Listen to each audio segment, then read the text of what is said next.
윤석열 대통령이 6년 만에 계룡대에서 열린 국군의 날 행사에서 북한이 핵사용을 기도하면 한미의 압도적 대응에 직면할 것이라고 경고했습니다. 대량 응징 보복을 포함한 한국형 삼축 체계도 공개됐습니다. 북한이 오늘 또 단거리 탄도미사일 2발을 발사했습니다. 일주일 새 4번, 총 7발을 쏜 건 전례 없는 일인데 언제 어디서든 도발이 가능하다는 걸 과시하려는 의도로 분석됩니다. 우즈베키스탄의 북한 식당에서 일하던 여종업원 5명이 3차례에 걸쳐 잇따라 탈북한 것으로 알려졌습니다. 집단 탈북은 중국 류경 식당 이후 6년 만입니다. 무역 수지가 지난달에도 적자를 기록하면서 6개월 연속 적자를 이어갔습니다. 외환 위기 이후 25년 만입니다. 밥상 물가도 비상인데 급등한 배춧값에 김치 수입액은 사상 최대를 기록했습니다.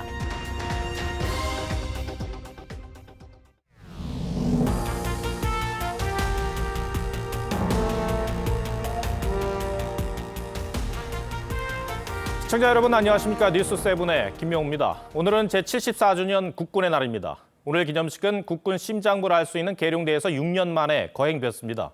잠시 뒤 전하겠습니다만 국군의 날 기념식이 열리기 4시간 전에 북한은 미사일 2발을 발사하는 도발을 또 했습니다.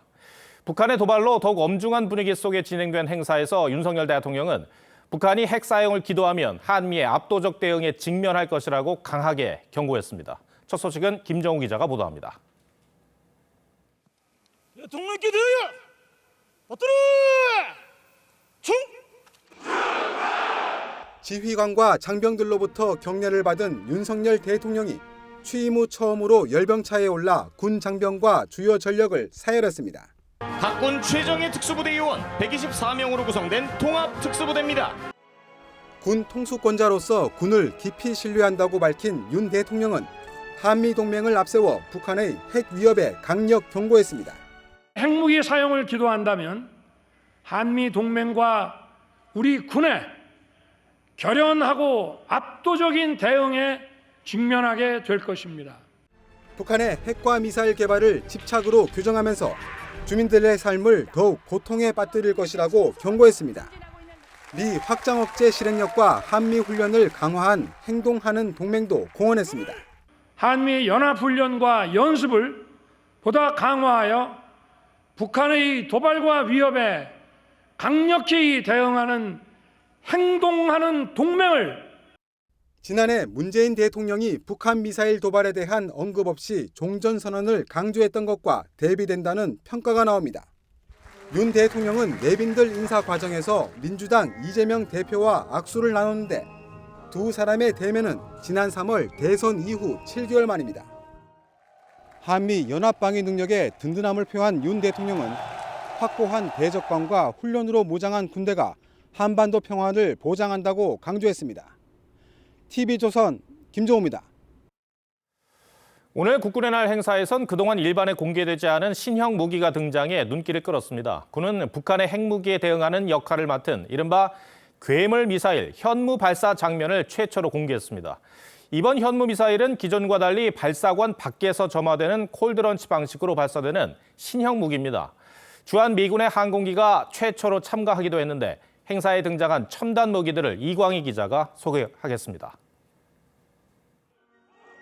지상전력 무기를 사열하는 윤석열 대통령 옆으로 현무 미사일 발사대가 모습을 드러냅니다. 육군을 대표하는 지대지 미사일 현무입니다.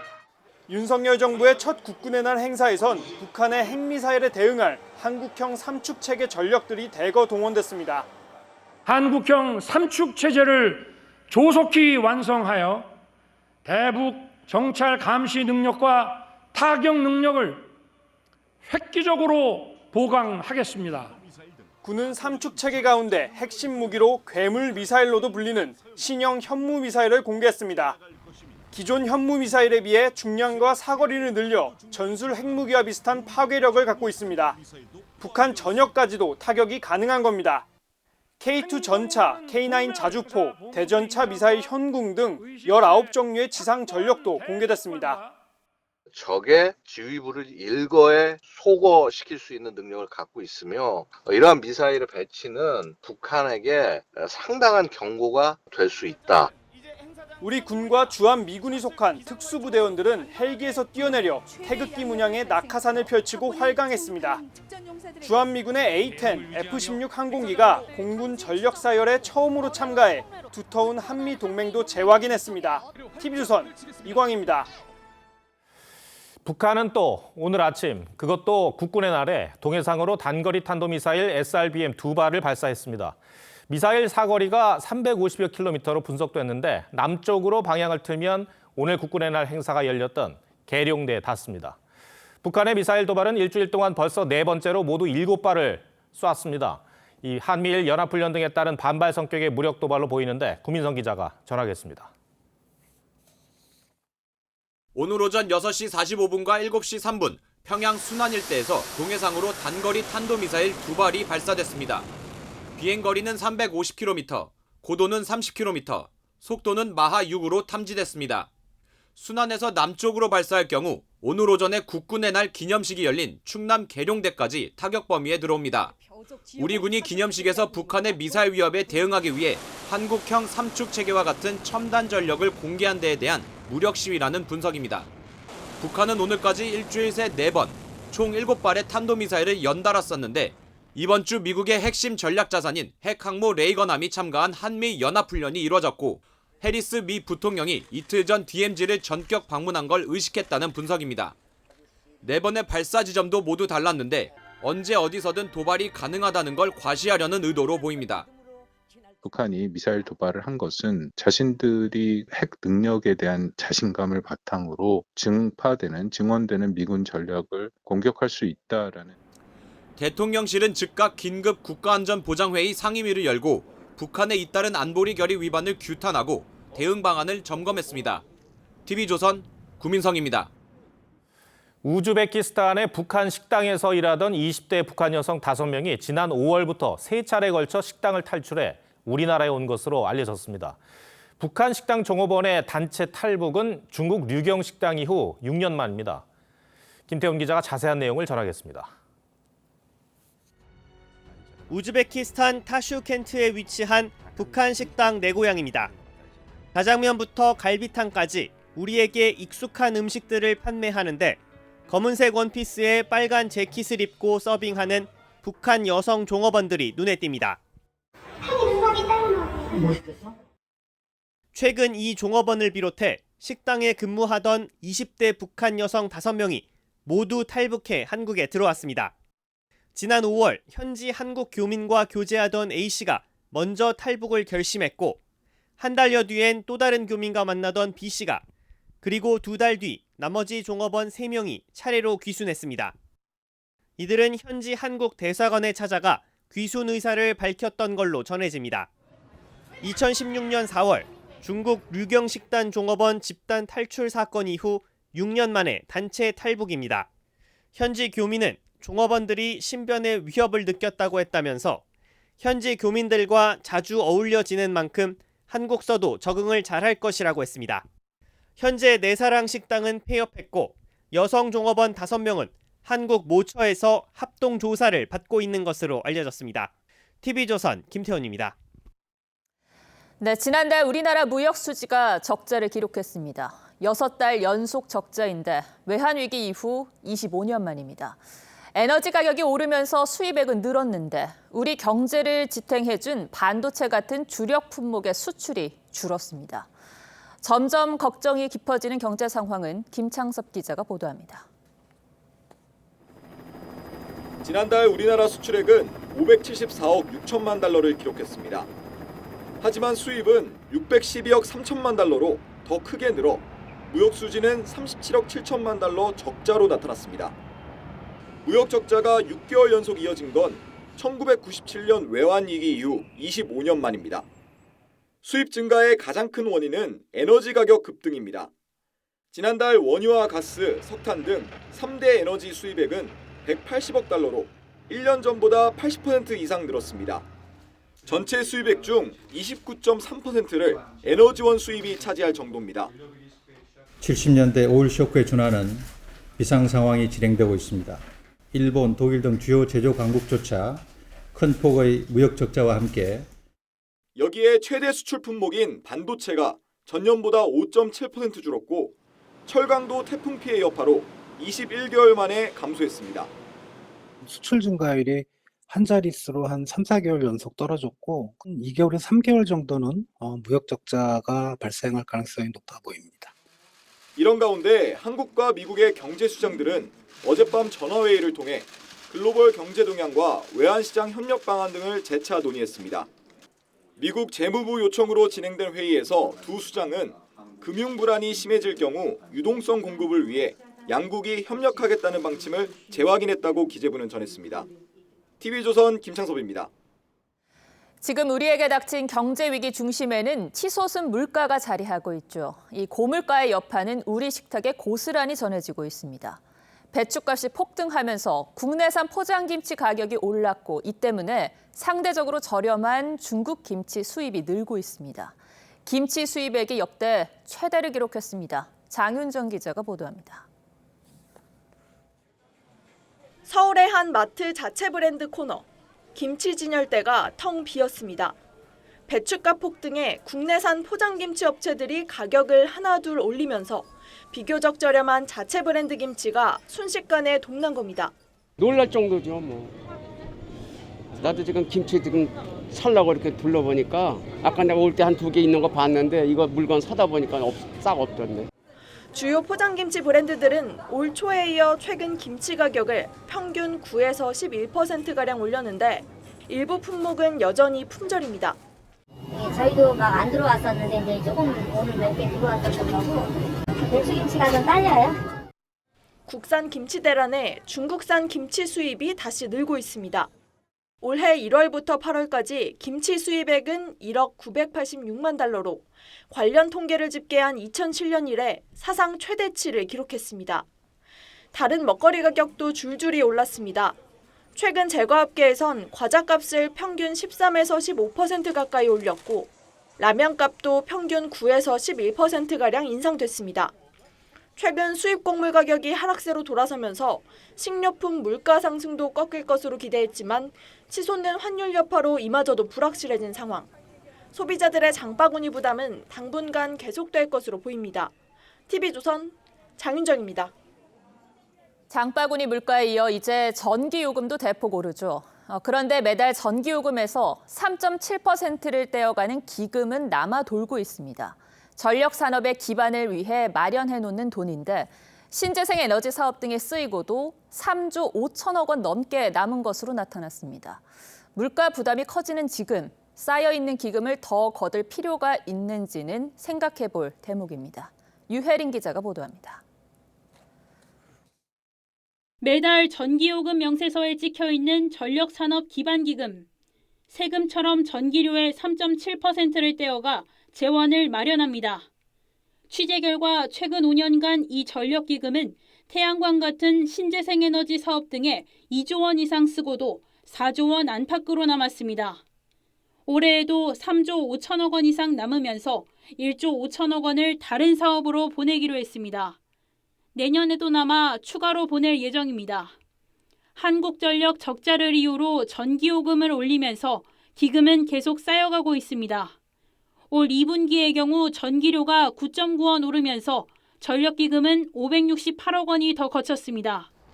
3, 4분기에 12.4원이 더 올라 수백억 원이 더 거칠 전망이지만 요율은 17년째 그대로입니다.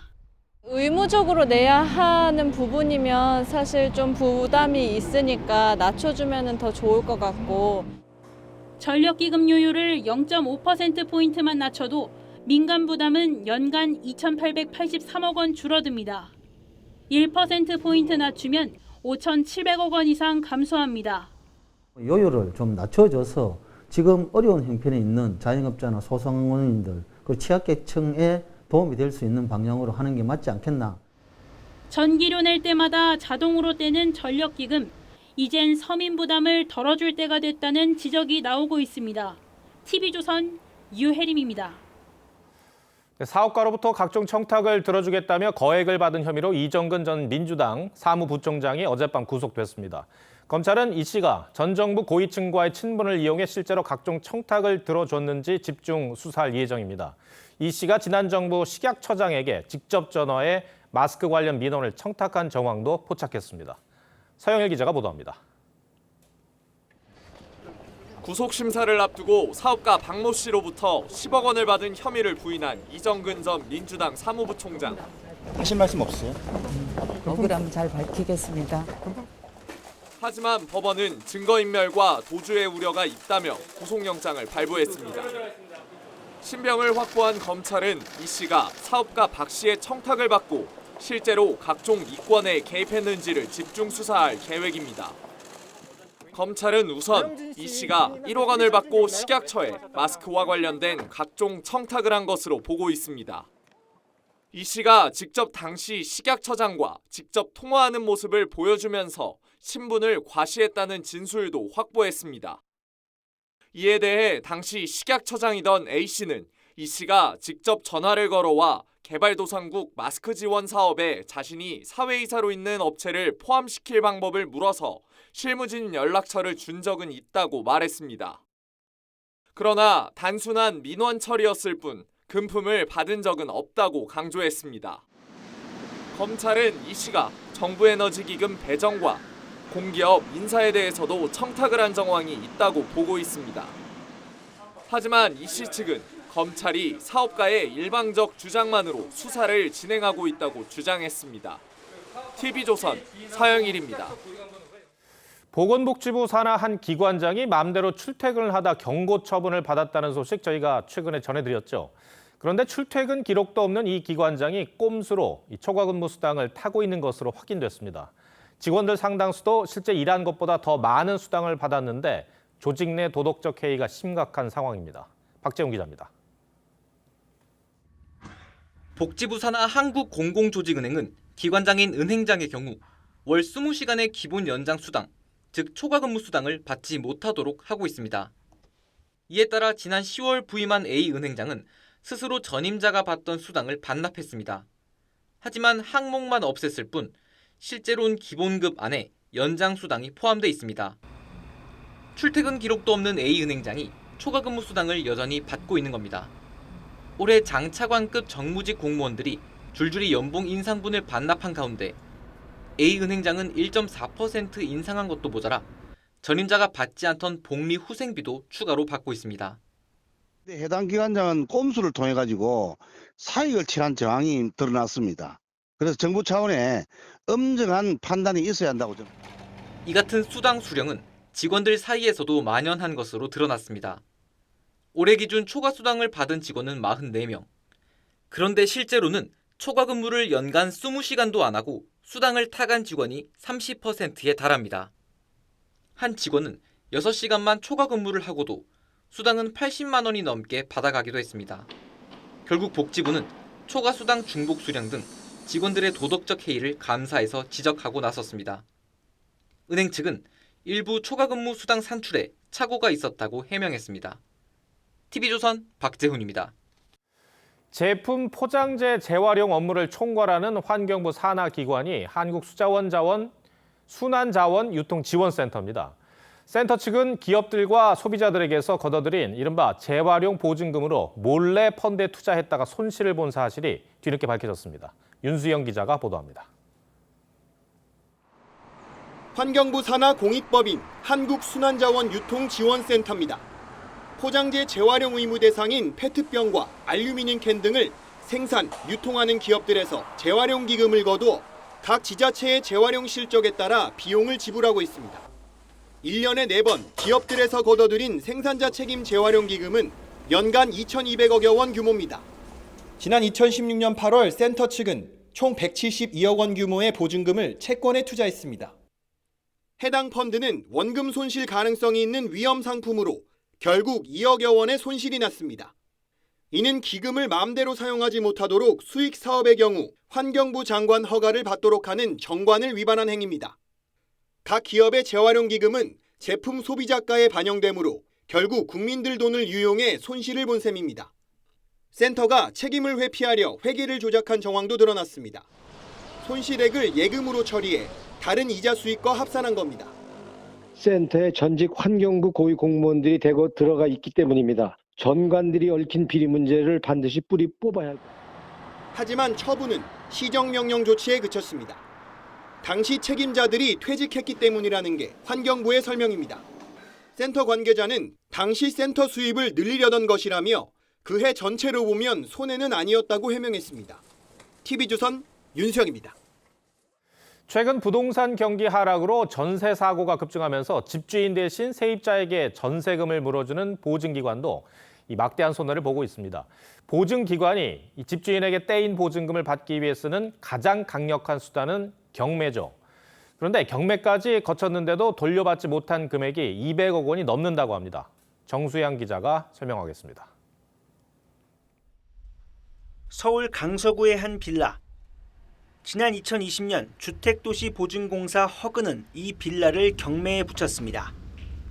세입자에게 대신 돌려준 전세 보증금을 받기 위해서입니다. 10번 만에 낙찰된 이 빌라의 최종 낙찰가는 3,800만 원. 시세보다 턱없이 낮은 낙찰가에 허그는 2억 3천만 원이 넘는 손해를 입었습니다. 지금까지 허그가 전세 보증금을 돌려받기 위해 신청한 경매 가운데 낙찰까지 진행된 건 모두 620여 건. 허그가 손해본 금액은 200억 원이 넘습니다. 문제는 현재 진행 중이거나 대기 중인 경매 1,400여 건의 대다수가 빌라라는 점입니다. 정형화된 시세가 이렇게 있지는 않아서 시세를 파악하기 쉽지 않은 상황인데요. 빌라 같은 경우는 사실 낙찰가율도 많이 이제 하락하고 있는 추세긴 한데요. 시세 산정이 어려운 빌라 등에도 무분별하게 전세 보증금 반환 보증 보험이 가입된 결과라는 지적이 나옵니다. 허그가 회수받지 못한 보증금은 결국 국민 세금으로 충당해야 하는데요. 금융자산 확보 권한 등이 허그에게 주어져야 할 것입니다. 허그는 은닉재산신고센터 등을 통해 경매 절차 후 발생하는 손실액을 회수하겠다고 해명했습니다. TV조선 정수양입니다. 네, 어젯밤 강원도의 한 비닐하우스에서 불이 났습니다. 소방당국은 인근 축제 행사장에서 불꽃놀이 불씨가 튀었을 가능성을 조사하고 있습니다. 주말 사건 사고 소식은 구자현 기자가 보도합니다. 비닐하우스가 시뻘건 불길에 휩싸였고 검은 연기가 하늘로 솟구칩니다. 어젯밤 9시 20분쯤 강원도 횡성의 한우 축제장 인근 비닐하우스에서 불이 났습니다.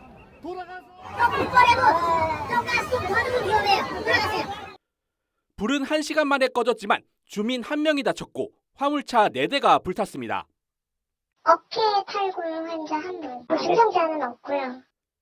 경찰과 소방당국은 한우 축제장에서 불꽃놀이를 하다가 불씨가 외부로 튀었을 가능성을 조사하고 있습니다. 오늘 새벽 2시 20분쯤 경남 창원의 한 자원순환시설에서 불이 났습니다. 2시간 만에 큰 불길은 잡혔고 직원들이 모두 퇴근해 인명피해는 없었습니다. 폐기물을 적재하다 보니까 속에 불이 붙어가지고 상당한 시간이 좀. 작업자가 현장에서 급히 빠져나가자 곧바로 큰 쇳덩이가 바닥에 떨어집니다.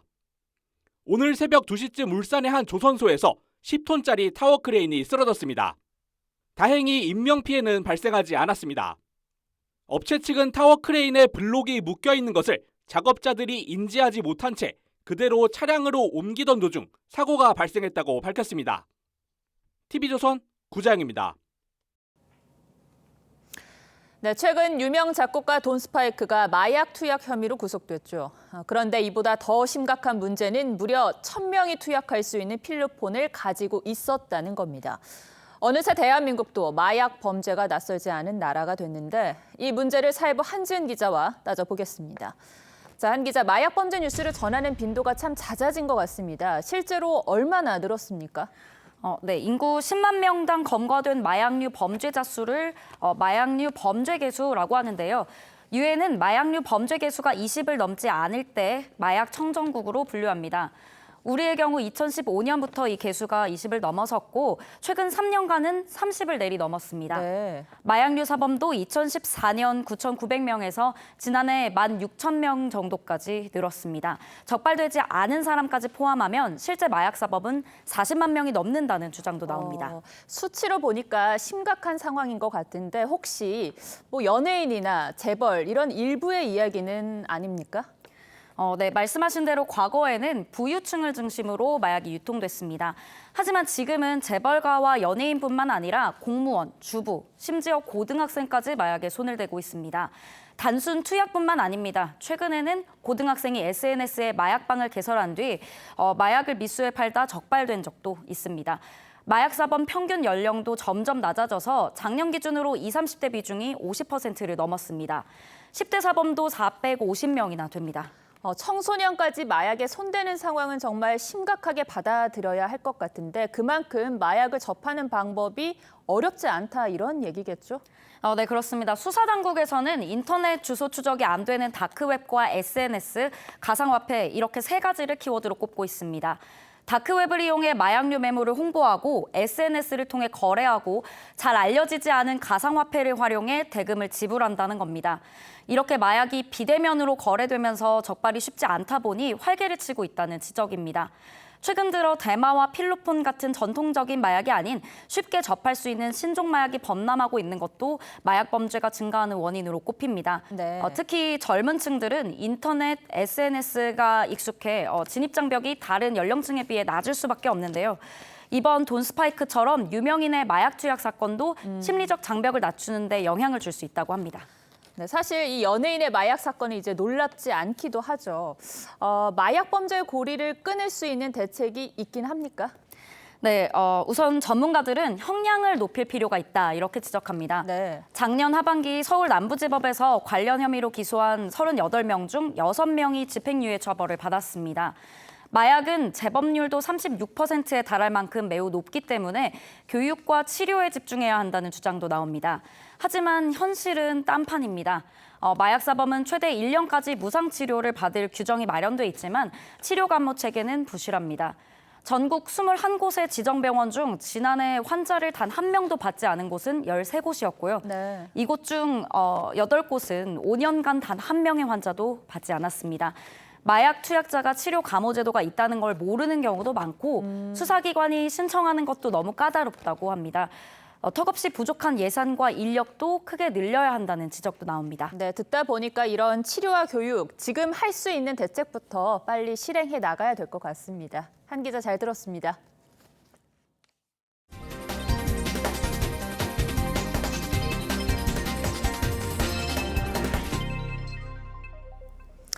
네, 개천절까지 이어지는 연휴 첫날 주요 관광지는 사람들로 북적였습니다. 야외 마스크 착용 의무가 완전히 해제된 만큼 시민들은 마스크를 벗고 한결 가벼운 마음으로 가을을 만끽했습니다. 김동현 기자입니다. 신나는 장단 소리에 맞춰 제주꾼이 하늘로 힘차게 날아오릅니다. 남사당 6마당 가운데 가장 인기 있는 줄타기 놀이입니다. 외줄에 몸을 의지한 채 아슬아슬한 공연이 펼쳐질 때마다 관객들은 박수로 응원합니다. 넘어질까 봐 제 가슴이 막 조마조마하고 찌릿찌릿했는데 끝까지 잘 해내시는 모습을 보고 신기하기만 했습니다. 60년 경력의 장인이 정성스럽게 물레를 돌려 온기를 빚어냅니다. 손끝 하나하나에 정성을 들일 때마다 새로운 작품이 탄생합니다. 마을 한켠에선 온기 경매가 한창입니다. 다 같이 2, 1 제철은 낙차 아이고 니나도 일반인들이 차력을 빚어 직접 그릇을 만들기도 하고 흙을 던지고 놀 수 있는 흙놀이터도 준비돼 있습니다. 코로나 때문에 못 나오다가 이제 연휴 때 나왔는데 함께 하니까 가족애도 좀 높아지는 것 같고. 실외 마스크 착용 의무가 전면 해제된 뒤 맞은 첫 주말, 전국 행사장에는 많은 인파가 몰렸습니다. 시민들은 쓰고 있던 마스크를 벗고 꽃향기를 맡으며 깊어가는 가을의 정취를 만끽했습니다. 오늘 날씨 너무 좋아서 이렇게 실외만으로도 좀 해지가 돼서 좀 되게 편한 것 같아요. 황금 연휴가 계속되는 10월, 불거지는 단풍까지 더해져 전국 축제장과 관광지에는 더 많은 나들이객이 몰릴 전망입니다. TV조선 김동현입니다.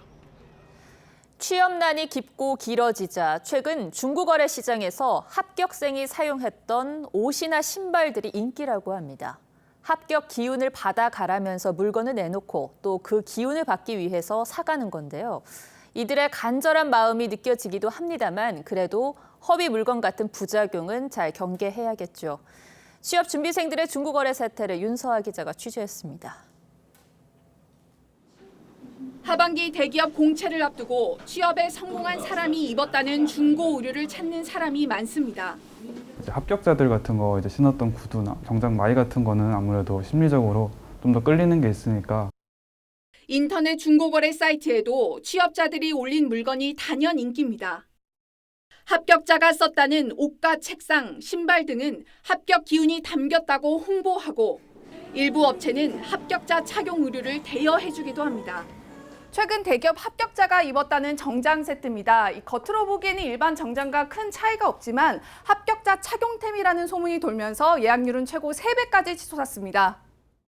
실제로 오신 고객님 같은 경우는 이거 입고 합격하셨나요? 라고 여쭤보고 실제로 그거를 빌려 가신 경우도 있습니다. 하지만 진짜로 취업 준비생이 사용한 건지 확인은 쉽지 않은 상황. 이 때문에 중고거래 게시물에 실제 취업 합격 증서나 자격증 사진까지 첨부되기도 합니다. 동료 소비자한테 그 절박한 상황을 이용을 해가지고 허위라든가 또 과장이라든가 중고시장이라는 게 개인 간 거래이기 때문에 합격 기운까지 사고 파는 세태 속에 힘겨운 취업난이 고스란히 전해집니다. TV조선 윤서입니다. 고 이건희 삼성전자 회장이 남긴 미술품 가운데 이번에는 서양 미술 거장들의 작품이 한자리에 나왔습니다. 피카소가 생전에 제작했던 도자기 작품도 대거 공개됐습니다. 박소영 기자가 소개합니다. 책 읽는 여인을 그린 르누아르의 초상화, 파리 근교의 전원을 그린 폴 고갱의 풍경화까지 20세기 서양 미술사의 흐름을 이끌었던 거장들의 작품이 한자리에 모였습니다. 모네, 피사로, 달리와 샤갈. 화풍은 달라도 모두 파리를 중심으로 활동했다는 공통점이 있습니다. 피카소가 1940년대부터 제작했던 도자기 작품 90점도 공개됐습니다. 조각과 회화의 속성을 모두 갖춘 도자기에 매료된 피카소는 생전 판화처럼 숫자를 매겨가며 도자 에디션을 제작했고 총 633종을 만들어냈습니다. 작품으로서의 도자기를 최초로 대량 생산한 예술가인 셈입니다. 피카소는 도자를 제작하면서 이것을 더 많은 사람들이 즐길 수 있도록, 향유할 수 있도록 에디션을 통해서 그와 같은 측면을 반영하고자 했습니다. 이번 전시는 이건희 회장이 국립현대미술관에 기증한 작품 1,488점 중 해외 미술품 97점을 모은 것으로 모네의 수련이 있는 연못을 제외하면 모두 최초 공개입니다. TV조선 박소영입니다. 러시아의 우크라이나 점령지 4곳을 병합선언한 푸틴 대통령은 예상대로 영토를 지키겠다며 핵 사용 가능성을 또 언급했습니다. 국제사회가 한 목소리로 거세게 비판하고 있지만 아랑곳하지 않는 모습입니다. 미국은 러시아에 대한 제재를 추가로 단행하며 핵 사용 시 강력 대응하겠다고 경고했습니다. 이유진 기자 리포트 전해드리고 뉴스야 이어가겠습니다. 모스크바 붉은 광장에 구름 인파가 모였습니다. 푸틴 러시아 대통령은 점령지 4곳 수장들과 합병 축하 무대에 올라 합법성을 강조했습니다. Люди пришли на референдум и сделали этот выбор быть со своей исторической родиной, с Россией. 모든 수단으로 영토를 지키겠다며 핵 사용 가능성을 암시하면서 설레는 미국이 남겼다고 으름장을 놓았습니다.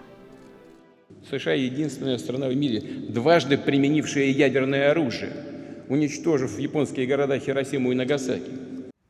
미국은 핵무기를 사용하면 결정적 대응에 나서겠다며 푸틴의 나토 땅을 1인치도 내줄 수 없다고 경고했습니다. 러시아 중앙은행 총재를 비롯해 의원 278명, 방산업체 인사까지 대규모 제재를 단행했습니다. Mr. Putin, don't misunderstand what I'm saying. 우리 정부도 영토 병합은 인정할 수 없다고 밝혔고 EU와 나토 등 서방 국가들은 러시아 규탄 입장을 잇따라 내놓으며 추가 제재를 시사했습니다. 하지만 미국 주도로 유엔 안보리에 제출된 러시아 규탄 결의안은 당사자인 러시아가 거부권을 행사하면서 채택이 무산됐습니다. TV조선 이유진입니다.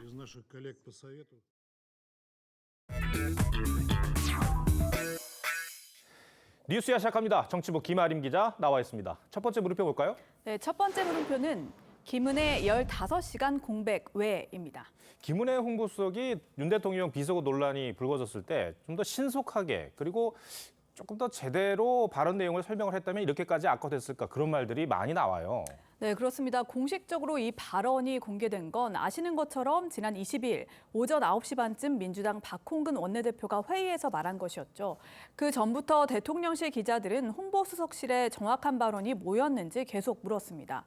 물론 윤 대통령이 정확한 발언 내용을 기억하지는 못했다고 하는데 바이든 부분에 대해서만이라도 명확하게 아니라고 설명을 했다면 다른 언론들이 MBC의 첫 보도대로 바이든을 넣어서 보도하기는 어려웠을 겁니다. 윤 대통령에게 보고가 늦어서 대응이 늦었다. 이런 지적도 나와요? 네, 박진 외교부 장관은 논란이 불거진 이후 한 방송에 출연해서 밤 늦게 호텔에 오고 나서야 이런 일이 있었다는 걸 알았다고 했습니다. 그런데 대통령실 관계자에 따르면 발언 내용이 논란이 되고 있다는 취지의 메모는 윤 대통령에게 전달이 됐었다고 합니다. 분초를 다투는 외교 무대에서 이걸 끊고 직접 소통하기는 현실적으로 어려웠던 걸로 보이는데요. 하지만 사안의 심각성을 고려한다면 외교 상대 측의 양해를 구하고 긴급 회의라도 했어야 하는 것 아닌가 싶습니다. 결국은 정확한 내용을 확인하려다가 골든타임을 놓쳤다는 얘기인데 해명 내용에 대한 논란도 좀 있었죠? 네, 먼저 김은혜 수석의 당시 브리핑 들어보시죠. 지금 다시 한번 들어봐 주십시오. 국회에서 승인 안 해주고 날리면 이라고 되어 있습니다. 여기서 미국 얘기가 나올 리가 없고 바이든이라는 말을 할 이유는 더더욱 없습니다. 김 수석은 거친 표현에 대한 우려를 잘 알고 있다고도 해서 우리 국회 비속어에 대해 왜 사과하지 않느냐는 야당의 공격 대상이 되고 있는데요. 또 외교적으로 번질 수 있는 문제를 막는 게 더 시급했기 때문에 국내에서 비판받을 만한 EXX 이 표현은 사실상 인정하면서 대미 관계를 지키려 한 것으로 보입니다. 네. 첫 번째 물음표 정리해볼까요? 네, 첫 번째 물음표 김은혜 15시간 공백 외의 느낌표는 대통령실 최고의 인재가 필요한 곳으로 하겠습니다. 네.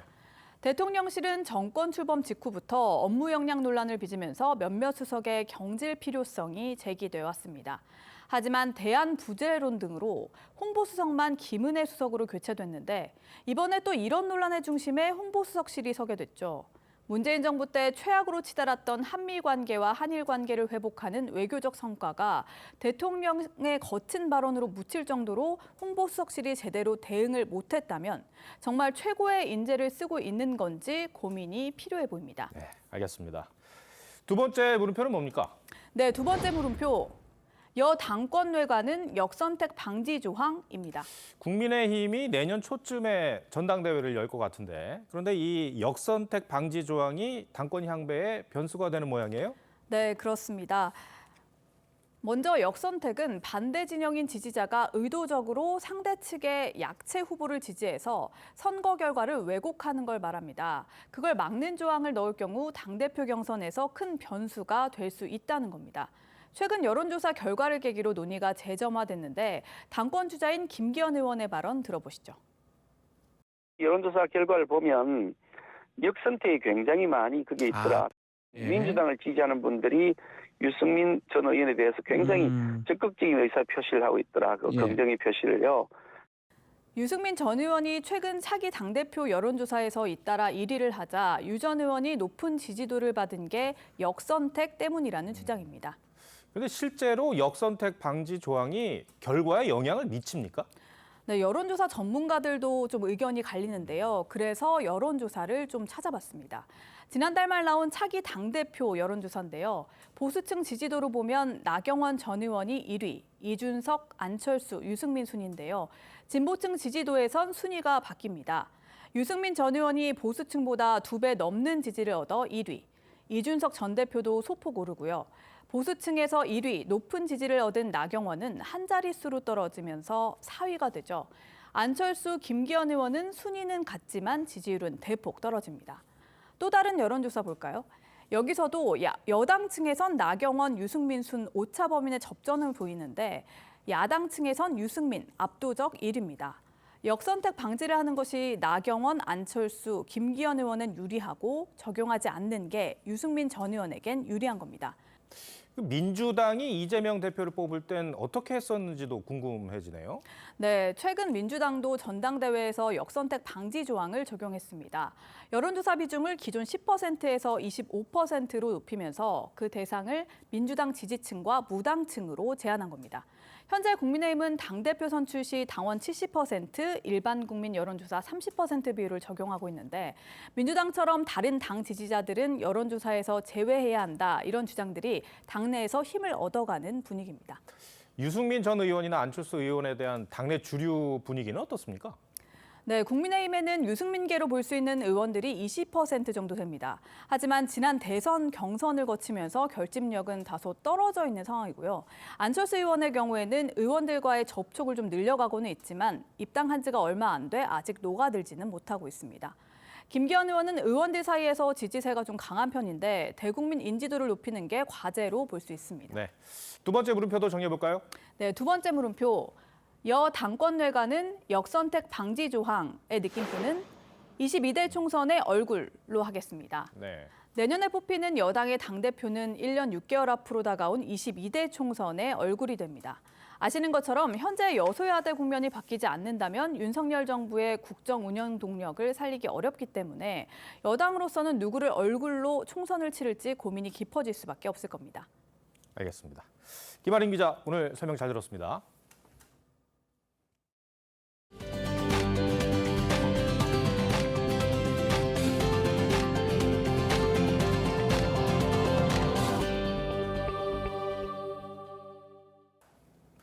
박치기왕 김일 선수와 함께 프로레슬링 한일 양대 산맥으로 불렸던 일본 안토니오 이노키 선수를 기억하실 겁니다. 북한 출신 역도산의 제자로도 잘 알려져 있죠. 일본 프로레슬링의 대부 안토니오 이노키가 향년 79세로 별세했습니다. 류주현 기자입니다. 1960년 17살의 나이로 일본 프로레슬링계에 데뷔한 안토니오 이노키. 일본에서 브라질로 이주했었는데 현지를 방문했던 역도산 선수에게 스카우트돼 김일, 자이언트 바바와 함께 3대 제자로 프로레슬링 전성기를 이끌었습니다. 특히 1976년 세계 챔피언 무하마드 알리와 세기의 대결로 화제를 모았습니다. 은퇴 뒤 1989년엔 일본 첫 프로레슬러 출신 참의원으로 정계에 입문했습니다. 북한 출신이면서 일본의 국민적 영웅이었던 역도산을 스승으로 뒀던 만큼 30번 이상 북한을 오가며 일본인 납치 문제와 북일 관계 개선을 위해 노력했습니다.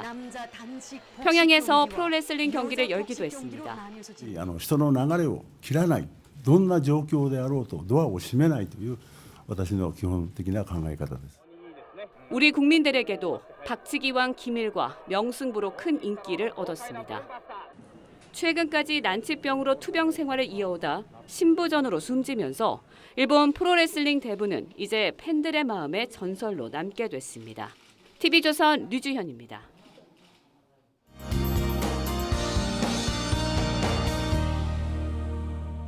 편안한 저녁 보내고 계신가요? 해가 지면서 구름이 차차 많아지고 있고요. 쌀쌀함도 감돌고 있습니다. 일요일인 내일은 한낮 기온이 오늘보다 크게 낮아지면서 늦더위가 누그러지겠습니다. 서울 23도, 청주 26도, 대구와 부산은 27도로 오늘보다는 많게는 5도가량이나 낮겠습니다. 내일은 오후에 수도권을 시작으로 밤에는 중부지방에 비가 내릴 것으로 보이는데요. 인천과 경기 서해안에는 최대 60mm, 서울과 경기 내륙, 충남 북부 서해안에는 10에서 40mm 정도가 예상됩니다. 개천절인 월요일에도 중부와 전북, 경북에 비가 내리겠고요. 화요일에는 전국에 비가 내리겠습니다. 비가 그치고 나면 기온이 뚝 떨어지면서 부쩍 쌀쌀해질 것으로 보입니다. 날씨였습니다. 밤 12시를 앞둔 시각, 프랑스 파리의 밤을 밝히는 에펠탑 조명이 1시간 일찍 꺼집니다. 이탈리아에서는 가스불을 끄고 면을 삶는 식당들도 생겼습니다. 가스값 폭등으로 에너지 다이어트에 나선 유럽 각국의 모습들인데 이 뉴스가 우리에게도 닥쳤습니다. 정부가 가스 전기요금을 대폭 올리면서 범국민 절약 운동카드를 꺼냈습니다. 기름 한 방울 나지 않는 나라에서 지금 할 수 있는 건 소비 줄이기죠. 에너지를 무기 삼아 전쟁을 벌이는 러시아로 인해 지금은 에너지 확보가 곧 안보가 된 시대입니다. 그러나 우리는 국민 삶과 직결되는 에너지 정책이 정쟁의 대상으로 이용되면서 에너지 의존도를 낮출 시간을 놓치고 말았습니다. 국민들이 함께 허리띠를 졸라매는 동안 멀리 보는 안정적인 에너지 정책을 찾아주길 바랍니다. 오늘도 시청해 주셔서 고맙습니다.